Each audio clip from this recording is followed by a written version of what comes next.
सिंघम संतोष घोडके यांच्या नेतृत्वाखाली अंबड पोलिसांची मोठी कामगिरी। अपहरण झालेला युवक कर्नाटकातून सुखरूप। अंबड पोलिसांनी अपहरण झालेल्या युवकाचा तब्बल अनेक महिन्यांनंतर कर्नाटक राज्यातून सुखरूप शोध लावला आहे। संबंधित युवकाला फूस लावून नेण्यात आल्याने परिसरात खळबळ उडाली होती। दरम्यान मिळालेल्या गोपनीय माहितीच्या आधारे पोलिसांनी थेट कर्नाटक राज्यातील चडचण परिसर गाठून युवकाची सुटका करण्यात आली। पोलीस उपनिरीक्षक बी मर्डे, पोलीस हवालदार यशवंत मुंडे, दीपक चव्हाण आणि पोलीस कॉन्स्टेबल अरण मुंडे यांनी विशेष परिश्रम घेत तपास यशस्वी केला। गोविंद खरात, मराठवाडा सतर्क न्यूज, अंबड।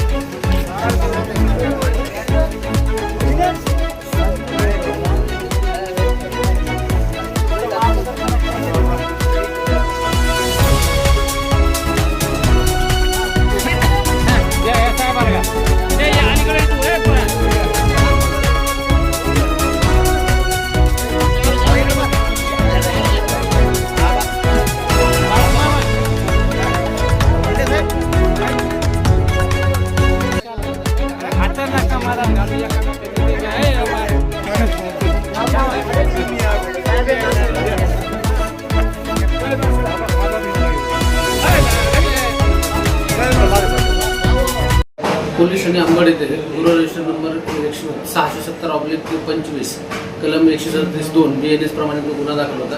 सदरचा गुन्हा हा ऊस तोडीचे जे पैसे घेणे आहे, पैशाच्या व्यवहारातून गुन्हा घडलेला होता।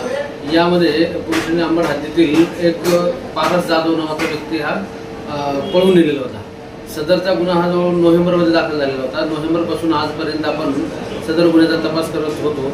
गुन्ह्याच्या तपासामध्ये आतापर्यंत 2 आरोपी अटक केलेले होते, परंतु त्या 2 आरोपीकडेही जो अपहृत व्यक्ती आहे याचा शोध लागलेला नव्हता।